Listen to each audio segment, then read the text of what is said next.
எப்படி UAE ஐக்கிய அரபு அமீரகமும் இஸ்ரேலும் நட்புறவாக இருக்கிறார்களோ, மொரோக்கோவும் இஸ்ரேலும் எப்படி நட்புறவாக இருக்கிறார்களோ, துருக்கியும் இஸ்ரேலும் எப்படி நட்புறவாக இருக்கிறார்களோ, ஈஜிப்டும் இஸ்ரேலும் எப்படி நட்புறவாக இருக்கிறார்களோ, அந்த பட்டியலில் அடுத்ததாக சிரியாவும் நட்புறவை பேணப் போகிறது என்கிற செய்திகள் வெளியாகி கொண்டிருக்கிறது.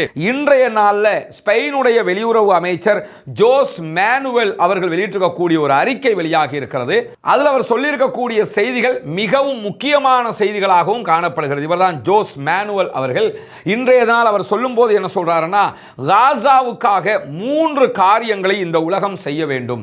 அந்த காரியங்களை செய்ய வைப்பதற்கு நாங்கள் மிக தெளிவாக முன்னிலையில் நிற்போம் என்று சொல்லிவிட்டு, காசாவில் இருக்கக்கூடிய அமெரிக்காவும் இஸ்ரேலும் சேர்ந்து உருவாக்கி இருக்கக்கூடிய காசா ட்ரஸ்ட் என்கிற பெயரில் உணவு வழங்குகிற அந்த காரியத்தில் இருக்கக்கூடிய அந்த நிறுவனத்தை உடனடியாக மூட வேண்டும் என்று சொல்லி சர்வதேச ரீதியில் உதவிகள் வழங்கக்கூடிய 130 சர்வதேச அமைப்புகள் கோரிக்கை விடுத்திருக்கிறார்கள் என்கிற செய்திகளும் வெளியாகி இருக்கிறது. காரணம் என்னன்னா,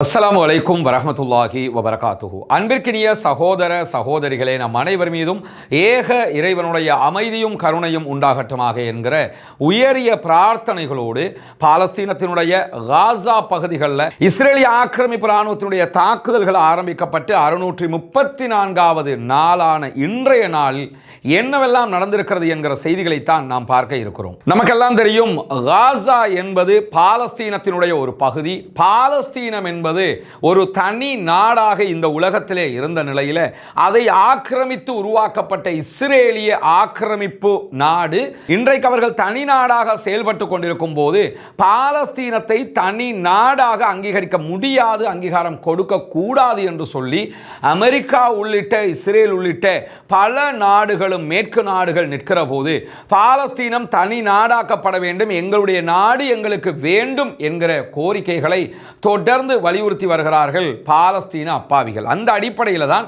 பாலஸ்தீனத்தில் இருக்கக்கூடிய இராணுவம் இஸ்ரேலிய ஆக்கிரமிப்பு இராணுவத்திற்கு எதிரான தாக்குதல்களையும் தொடர்கிறது. இந்த மாதிரியான சந்தர்ப்பங்களில் மீண்டும் பாலஸ்தீனத்திற்கான தனிநாடு கோரிக்கை சர்வதேச மட்டத்திலே பேசுபொருளாக மாறியிருக்கிறது. குறிப்பாக இன்றைய நாளில் ஸ்பெயினுடைய வெளியுறவு அமைச்சர் ஜோஸ் மேனுவல் அவர்கள் வெளியிட்டிருக்கக்கூடிய ஒரு அறிக்கை வெளியாகி இருக்கிறது. அதில் அவர் சொல்லியிருக்கக்கூடிய செய்திகள் மிகவும் முக்கியமான செய்திகளாகவும் காணப்படுகிறது. இவர்தான் ஜோஸ் மேனுவல் அவர்கள்.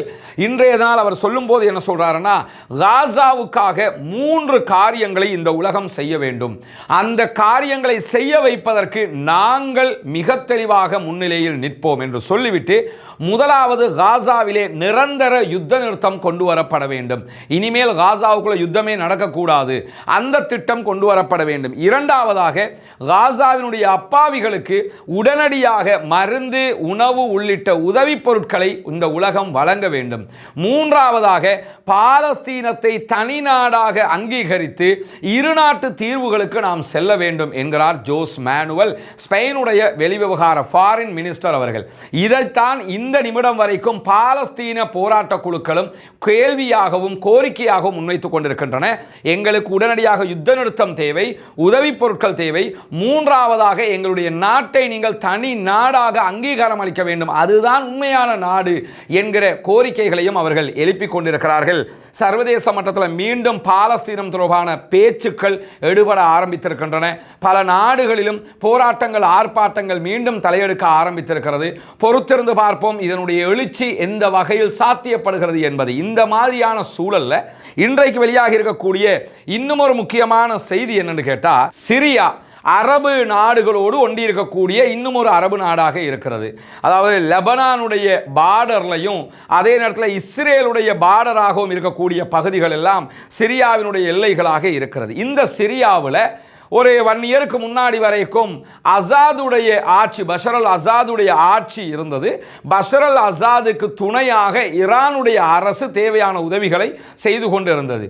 இப்படியான சூழல்ல காசாவினுடைய வார் உச்சத்தில் இருக்கக்கூடிய நேரத்தில் பஷர் அல் அசாதுக்கு எதிரான தாக்குதல்கள் உக்கிரமாக நடத்தப்பட்டது. குறிப்பாக துருக்கியினுடைய ஆதரவு பெற்ற ஆயுத குழுக்கள் பஷர் அல் அசாதுக்கு எதிரான தாக்குதல்களை ஆரம்பித்தார்கள். துருக்கி அதற்கு முழுமையான உதவிகளை செய்தது. இறுதியாக அவர்கள் வெற்றி பெற்றார்கள். இன்றைக்கு அகமது அல் ஷாரா என்கிற ஒருவருடைய தலைமையில் சிரியாவில் புதிய ஆட்சி நடைபெற்று வருகிறது. இந்த ஆட்சிக்கு மேற்கு நாடுகள் முழுவதும் ஆதரவாக இருக்கிறார்கள், அரபு நாடுகள் ஆதரவாக இருக்கிறார்கள், துருக்கி ஆதரவாக இருக்கிறது. ஈரானுக்கும் இந்த ஆட்சிக்கும் இடையில ஒரு ஏழாம் பொருத்தமான ஒரு நிலை இருக்கிறது. இப்படி இருக்கிற சந்தர்ப்பத்தில் அகமது அல் ஷாரா தலைமையிலான சிரியாவினுடைய அரசாங்கம் இஸ்ரேலை தனி நாடாக அங்கீகரிக்கிற பயணத்தில் மும்முரமாக இருக்கிறார்கள் என்கிற செய்திகள் வெளியாகி கொண்டிருக்கிறது. குறித்த ஓரிரு மாதங்களுக்குள்ளாக சிரியா இஸ்ரேலை தனி நாடாக அங்கீகரிக்கும், இஸ்ரேலுக்கான அனைத்து அனுமதிகளையும் கொடுத்து விடுவார்கள். எப்படி பஹ்ரைனும் இஸ்ரேலும் நட்புறவாக இருக்கிறதோ, எப்படி UAE ஐக்கிய அரபு அமீரகமும் இஸ்ரேலும் நட்புறவாக இருக்கிறார்களோ, மொரோக்கோவும் இஸ்ரேலும் எப்படி நட்புறவாக இருக்கிறார்களோ, துருக்கியும் இஸ்ரேலும் எப்படி நட்புறவாக இருக்கிறார்களோ, ஈஜிப்டும் இஸ்ரேலும் எப்படி நட்புறவாக இருக்கிறார்களோ, அந்த பட்டியலில் அடுத்ததாக சிரியாவும் நட்புறவை பேணப் போகிறது என்கிற செய்திகள் வெளியாகி கொண்டிருக்கிறது. இங்க நம்ம என்ன கவனிக்கிறோம்னா, சிரியாவில் இருந்த ஆட்சி பஷர் அல் அசாதுடைய ஆட்சி, அது மாற்றப்பட வேண்டும். அவன் ஏகப்பட்ட கொடுமைகளை இழைத்தவன் என்பதெல்லாம் யாருக்கும் மாற்று கருத்து கிடையாது. ஆனால் இந்த சிச்சுவேஷனில் அந்த ஆட்சி மாற்றம் ஏற்படுத்துவதற்காக இந்த துருக்கி செய்த இந்த காரியத்தினால் நடந்த விளைவு என்னன்னு சொன்னால், பாலஸ்தீனத்திற்கு ஆதரவாக செயல்பட்டு வந்த ஹிஸ்புல்லாக்கள் பின்வாங்க வேண்டிய ஒரு நிலை ஏற்பட்டது மட்டுமல்லாமல் சிரியா முழுவதுமாக மேற்குக்கு ஆதரவான ஒரு ஆட்சியாக மாறி நிற்கிறது. அதை தாண்டி இஸ்ரேலை தனி நாடாக அங்கீகரிக்கக்கூடிய நிலைமைக்கு தள்ளப்பட்டிருக்கிறது. இப்போ என்ன நம்ம யோசிக்க போகிறோம்? எந்த இடத்துக்கு இது போய் நிற்குதுங்கிறது தெரிகிறதா? எல்லாத்துக்கும் மேலே இன்றைக்கு சிரியாவினுடைய ஆட்சியாளராக யார் இருக்காரோ அவருடைய தலைக்கு 10 லட்சம் US$ மதிப்பு வெளியிடப்பட்டிருந்தது. இவரை கண்டுபிடிச்சு தந்தா 10 லட்சம் தருவோம், ஏன்னா அவர் கொல்லப்படணுங்கிற அளவுக்கு இருந்த அமெரிக்காவினுடைய அதிபர் கடந்த சில மாதங்களுக்கு முன்பதாக சவுதி அரேபியாவில் வச்சு அவர் சந்தித்து பேசிட்டு போனாருங்கிற செய்தியெல்லாம் பார்த்தோம்.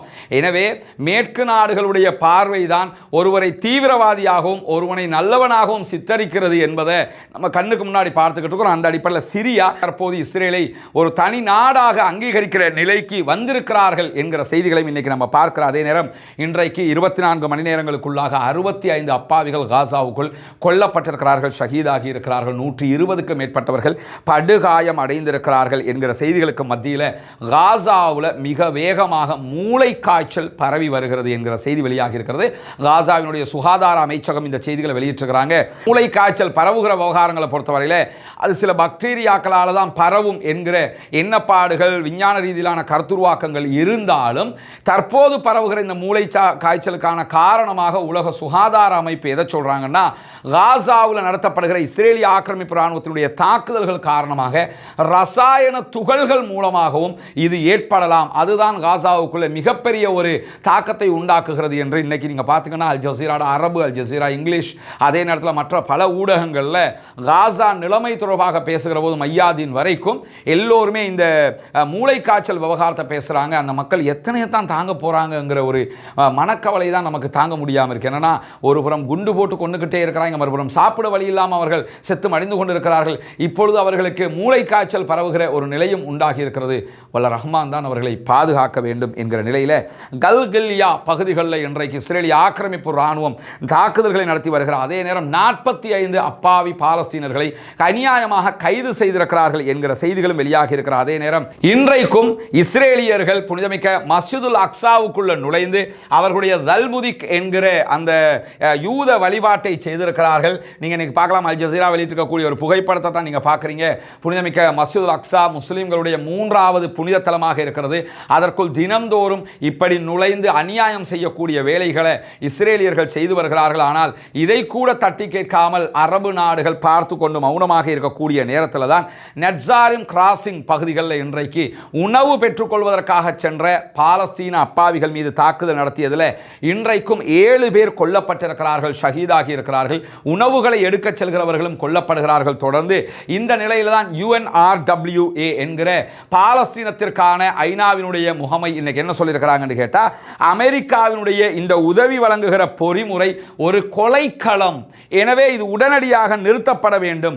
உணவு தேடுவதற்காக வருகிற அப்பாவிகளை கொல்வது என்பது ஏற்றுக்கொள்ள முடியாத ஒன்றாக இருக்கிறது. எனவே அமெரிக்காவும் இஸ்ரேலும் சேர்ந்து உதவி கொடுக்கிறோம் என்கிற பெயரில் நீங்க நடத்தக்கூடிய இந்த நாடகம் முடிவுக்கு வர வேண்டும் என்கிற கோரிக்கையை UNRWA விடுத்திருப்பது மட்டுமல்லாமல் இன்றைக்கு வாலா நியூஸ் ஏஜென்சி, இஸ்ரேலுடைய நியூஸ் ஏஜென்சி வெளியிட்டிருக்கக்கூடிய செய்தியில் என்ன சொல்றாங்கன்னா, காசாவில் இருக்கக்கூடிய அமெரிக்காவும் இஸ்ரேலும் சேர்ந்து உருவாக்கி இருக்கக்கூடிய காசா ட்ரஸ்ட் என்கிற பெயரில் உணவு வழங்குகிற அந்த காரியத்தில் இருக்கக்கூடிய அந்த நிறுவனத்தை உடனடியாக மூட வேண்டும் என்று சொல்லி சர்வதேச ரீதியில் உதவிகள் வழங்கக்கூடிய 130 சர்வதேச அமைப்புகள் கோரிக்கை விடுத்திருக்கிறார்கள் என்கிற செய்திகளும் வெளியாகி இருக்கிறது. காரணம் என்னன்னா, இந்த அமைப்பினூடாக உணவுகள் கொடுக்கப்படுவதற்கு பதிலாக உணவு கொடுக்கிறோம் வாங்க என்று அழைத்து அவர்கள் கொல்லப்படுகிறார்கள் என்கிற செய்திகளை இன்றைக்கு இஸ்ரேலுடைய வாலா நியூஸ் ஏஜென்சியை வெளியிட்டிருக்கிறத நம்ம பார்க்க முடியும். இதைத்தான் சில சகோதரர்கள் சில நாட்களாக காசாவுக்குள்ள உணவு வருதுன்னு கேட்டுருந்தாங்க. உணவு வரல, நம்ம தெளிவாக சொல்லிட்டோம். அவர்களுக்கு எந்த உணவும் வரல. இஸ்ரேலும் அதே நேரத்தில் அமெரிக்காவும் சேர்ந்து காசா ட்ரஸ்ட்ங்கிற பேரில் ஒன்று உருவாக்கி வச்சுக்கிட்டு வாங்க உணவு கொடுக்குறோங்கிற பேரில் அந்த மக்களை சுட்டு கொண்டு கட்டுக்கிறாங்க. இதுவரைக்கும் 2000க்கும் மேற்பட்டவர்கள் கொல்லப்பட்டிருக்கிறார்கள். எனவே அவங்களுக்கு உணவு வருதுன்னு சொல்லி யாரும் தவறான செய்திகளை நம்பி அந்த செய்திகளை பரப்பாதீங்க. UNRWA வழியாகத்தான் உணவு வந்தால் வரணும். அவர்களுக்கு எந்த உணவும் வரல. ரஃபா பார்டர் திறக்கப்படவும் இல்லை, கரீம் அபிஷலம் பார்டர் திறக்கப்படவும் இல்லை. எனவே அந்த பார்டர்கள் வழியாகத்தான் உணவு வரணும். மேலே வான்வழியாக யாரும் ஏர்ட்ரூப் பண்ணவும் இல்லை. எனவே எந்த விதமான உணவுகளும் அவர்களுக்கு வரவில்லை. உணவு கொடுப்பதாக சொல்லப்படக்கூடிய இடம் கொலைக்களம், மரண பொறி என்கிறது UNRWA என்கிற ஐநாவுடைய முகமை. எனவே அங்கே உணவு எடுக்க போவாதீங்க, உங்களை கொல்றாங்க என்று சொல்லி அவங்க இன்னைக்கு அறிக்கை வெளியிட்டிருக்கக்கூடிய நேரத்தில் அமெரிக்கா இன்றைய நாளிலும் இஸ்ரேலுக்கான வெடிமருந்துகள் விற்பனைக்கான அவர்களுடைய 510 மில்லியன் USD பெறுமதியான வெடிபொருட்களுக்கான அனுமதியை வழங்கி இருக்கிறார்கள். காசாவில் யுத்தம் நடக்குது. அந்த யுத்தத்தில் பாதிக்கப்படக்கூடிய மக்களுக்கு உணவு கொடுக்குறங்கிற பேரில் ஒரு ட்ரஸ்ட்டை உருவாக்க வேண்டியது, அங்கே உணவெடுக்க வர்ற மக்களையும் கொல்ல வேண்டியது, அதே நேரத்தில் நீ வேண்டிய அளவுக்கு கொள்ளு என்று சொல்லி இஸ்ரேலுக்கு தேவையான எல்லா ஆயுதங்களையும் கொடுக்க வேண்டியது. இந்த தடவை கூட 510 மில்லியன் பெறுமதியான ஆயுதங்களை அவர்கள் வாரி வழங்கி இருக்கிறார்கள் என்கிற செய்திகள் இன்றைக்கு பென்டகன் அறிவித்திருக்கிறது. எனவே இதை சிந்திக்கக்கூட முடியாத ஒரு மன கவலை என்னன்னா, ஒரு சமூகம் 25 லட்சம் மக்கள் கண்ணுக்கு முன்னாடி 2 வருஷமாக கிட்டத்தட்ட கொல்லப்பட்டு கொண்டே இருக்கிறார்கள். அமெரிக்கா ஆயுதத்தையும் கொடுக்கிறது. அரபு நாடுகளுக்கு அமெரிக்க அதிபர் வரும்போது அரபு நாடுகளும் சேர்ந்து அள்ளி அமெரிக்காவுக்கு பணத்தை ஆயிரக்கணக்கான பில்லியன்களை அள்ளி கொடுக்குறாங்க. அதையும் எடுத்துட்டு போய் இதே மக்களை கொன்று குவிக்கிறான். கொன்று குவிக்கிறவனுக்கு அவன் ஆயுதத்தையும் கொடுக்குறான். இவ்வளவையும் எப்படி நடந்துகிட்டு இருக்குங்கிறத பார்க்குறீங்களா? காசா விடுதலை வேண்டும் என்று பேசுகிற அதே அரபு நாடுகள், அறிக்கை விடுகிற அதே அரபு நாடுகள் காசாவை அழிப்பதற்காக நிதி உதவியையும் செய்து கொண்டிருக்கிறது. இங்க கொஞ்சம் பேர் என்னன்னா, சவுதி வாழ்க, முகமது பின் சல்மான் ரஹிமஹுல்லா ஹபிலஹுல்லான்னு சுத்திக்கிட்டு தெரியுறாங்க. எவ்வளவு அநியாயம் நடக்குது. இந்த அநியாயம் கண்ணுக்கு தெரியலையா? இதெல்லாம் நம்ம யோசிக்க மாட்டோமா? இதை நம்ம புரிய மாட்டோமா? எனவே அல்லாஹ் தான் போதுமானவன். தயவு செய்து காசா மக்களுக்கு ஆதரவாக இல்லாவிட்டாலும் பரவாயில்லை, காசா மக்களுக்காக நீங்கள் குரல் கொடுக்கலன்னாலும் பரவாயில்லை, இந்த அரபு நாட்டுக்காரங்களுக்கு கால் கழுவி விடுகிற வேலையை தயவு செய்து செய்யாதீங்க. ரொம்ப மனவர்த்தமாக இருக்குது பார்க்கும்போது. கொஞ்சம் கூட மனசாட்சியே இல்லையா நமக்கெல்லாம்? இவ்வளவு அநியாயம் நடக்கும்போது நம்ம இதை பார்த்துக்கிட்டு இருக்கிறோமே, ஹஃபிதுல்லா ரஹிமுல்லா சொல்லி கொண்டிருக்கிறோமே, கொஞ்சம் கூட மனசாட்சியே நமக்கு வராதா? எவ்வளவு அநியாயம் நடந்துகிட்டு இருக்குது. இன்னும் இதே கதையை நம்ம புராணத்தை பாடிக்கிட்டு இருக்கிறோமே. ஒவ்வொரு நாளும் 65 பேர் 100 பேர் கொல்லப்பட்டுக்கிட்டே இருக்கிறாங்களே. இந்த அரபு நாடுலாம் கைகட்டி பார்த்துக்கிட்டு தானே இருக்குது. கைகட்டி பார்த்துக்கிட்டு இருந்தாலும் பரவாயில்லையே. டொனால்ட் ட்ரம்ப் அள்ளி ட்ரில்லியன் கணக்கான US டாலர்கள் அள்ளி கொடுக்குறானே. இதை கண்டிக்கிறதுக்கு மனசு வர மாட்டேங்குதே. அல்லாஹ் தான் இவர்களுக்கு நேர்வழியை நல்ல புத்தியையும் கொடுக்க வேண்டும் என்கிற பிரார்த்தனைகளோடு காசா யுத்தம் தொடர்பான இஸ்ரேலிய அமைச்சரவை கூட்டம் முடிவில்லாமல் முடிந்திருக்கிறது என்கிற செய்திகள் இன்றைக்கும் வெளியாகி இருக்கிற அதே நேரம் அமெரிக்க அதிபர் டொனால்ட் ட்ரம்ப் இன்றைக்கு வெளியிட்டிருக்கக்கூடிய ஒரு செய்தியில் என்ன சொல்றாருன்னா, நெக்ஸ்ட் வீக், அடுத்த வாரம் இஸ்ரேலிய பிரதமர் பெஞ்சமின் நெதன்யாகு அமெரிக்கா வருவதாகவும் அவரோடு ஈரான் தொடர்பாகவும் காசா தொடர்பாகவும் பேச்சுவார்த்தை நடத்த இருப்பதாகவும் காசாவிலே யுத்த நிறுத்தம் ஒன்று கொண்டு வருவதற்கான பேச்சுக்களை நான் அவரோடு பேச இருக்கிறேன் என்கிற செய்திகளையும் அவர் சொல்லியிருக்கிறதோட ஈரானுடைய யுத்தத்தில் இஸ்ரேல் பெற்ற வெற்றிகளை பற்றியும் நாங்கள் அந்த இடத்தில் பேச இருக்கிறோம் என்று சொல்லியிருக்கிறாரு. அது நீங்கள் 2 பேரும் தான் பேசிக்கிட்டு இருக்கணும். உலகத்தில் எல்லாருக்கும் தெரியும் என்ன நடந்திருக்குன்னு. எனவே இவங்க 2 பேரும் தான் உட்காந்து சூப்பர் அடிச்சோம்ல, அவன் சூப்பர் அடி வாங்கினான்ல என்று 2 பேரும் தான் பேசிக்கிறனமே தவிர உலகத்தில் எவனும் பேச மாட்டானுங்கிறதும் அவங்களுக்கு தெரியும். இதே நேரத்தில் தான் காசாவில் ஒரு யுத்த நிறுத்தத்தை கொண்டு வருவது தொடர்பாகவும் நாங்கள் பேச இருக்கிறோம் என்கிற செய்திகளை அமெரிக்க அதிபர் சொல்லியிருக்கிறாரு. நம்ம பொறுத்தவரையில் இந்த பேச்சுவார்த்தைகள் சில நேரங்களில் பாலஸ்தீன விடுதலை அமைப்பினுடைய எந்த கருத்துக்களையும் கேட்காம நாங்கள் நினைச்சதான் செய்வோம் என்கிற ரீதியிலான ஏதோ ஒரு முடிவை அவர்கள் எடுக்கப் போகிறார்களோ என்கிற அச்சமும் இருக்கிறது. வல்ல ரஹ்மான் தான் இந்த நிலைகளை எல்லாம் மாற்ற வேண்டும் என்கிற நிலையில் இன்றைக்கும் பாலஸ்தீன விடுதலை இராணுவம் இஸ்ரேலிய ஆக்கிரமிப்பு இராணுவத்திற்கு எதிராக பல தாக்குதல்களை நடத்தி இருக்கிறார்கள். இஸ்ரேலிய ஆக்கிரமிப்பு இராணுவம் தங்கி இருந்த ஒழித்துக் கொண்டு திட்டமிடலில் ஈடுபட்டிருந்த ஒரு வீட்டின் மேல் இன்றைக்கு அகோரமான தாக்குதல்களை பாலஸ்தீன விடுதலை இராணுவம் நடத்தி இருக்கிறது. அந்த தாக்குதல்களில் அந்த வீட்டுக்குள் இருந்த கிட்டத்தட்ட 13 பேர் மொத்தமாக கொல்லப்பட்டிருக்கிறார்கள் என்கிற செய்திகளோடு 2 மெர்காவா டேங்குகள் அளிக்கப்பட்டிருக்கிறது. அப்படின்னா அதுலேயும் ஒரு 10 பேர், எனவே 23 பேர். ஒரு D9 வகையான புல்டோசரும் அளிக்கப்பட்டிருக்க கிட்டத்தட்ட 24 பேர் இன்றைக்கு மொத்தமாக அளிக்கப்பட்டிருக்கிறார்கள் என்கிற செய்திகளை பாலஸ்தீன விடுதலை அமைப்பு வெளியிட்டிருக்கிறது. மட்டுமல்லாமல் அல் மையாதீன் தொலைக்காட்சி வெளியிட்டிருக்கக்கூடிய செய்திகளை பாலஸ்தீன விடுதலை அமைப்பினுடைய துணை இராணுவ குழுக்கள் இன்றைக்கு இயந்திர துப்பாக்கிகள் அதே போன்ற RPGக்களை பயன்படுத்தி இஸ்ரேலிய ஆக்கிரமிப்பு இராணுவத்திற்கு எதிரான தாக்குதல்களை நடத்தியதாகவும் அதிலே காயப்பட்ட கொல்லப்பட்டவர்களை தூக்கிச் செல்வதற்காக அவருடைய ஹெலிகாப்டர்கள் வந்ததாகவும் அந்த தகவல்களும் வெளியாகி இருக்கிற புகைப்படத்தோடு அல் மையாதீன் செய்திகளை வெளியிட்டிருப்பதை நம்ம பார்க்க முடிகிறது. எனவே இன்றைக்கும் பலகட்ட தாக்குதல்களை பாலஸ்தீன விடுதலை இராணுவம் தொடர்ந்து நடத்தியிருக்கக்கூடிய நிலையில தான் இந்த சம்பவங்கள் நடந்திருக்கிறது என்பதை நம்ம கவனிக்க முடிகிறது. எனவே பாலஸ்தீனம் வெற்றி பெற வேண்டும், பாலஸ்தீனம் சுதந்திரம் அடைய வேண்டும், பாலஸ்தீன மக்களும் நம்மை போன்ற நிம்மதியானவர்களாக மாற வேண்டும், வாழ வேண்டும் என்கிற உயரிய பிரார்த்தனைகளோடு பாலஸ்தீன அப்பாவிகளுக்காக பிரார்த்திக்கிற அதே நேரம் இஸ்ரேலிய ஆக்கிரமிப்பு இராணுவத்திற்கு எதிராக தொடர்ந்தும் குனூத்து நாசிலாவை ஓத மறந்து விடாதீர்கள் சகோதரர்களே, தாய்மார்களே, நண்பர்களே, அன்பர்களே என்கிற கோரிக்கையை விடுத்தவனாக பாலஸ்தீன அப்பாவிகளுக்காக ஜனநாயக ரீதியாகவும் குரல் போமாக வாகிறது. அல்ஹம்துலில்லாஹி ரப்பில் ஆலமீன்.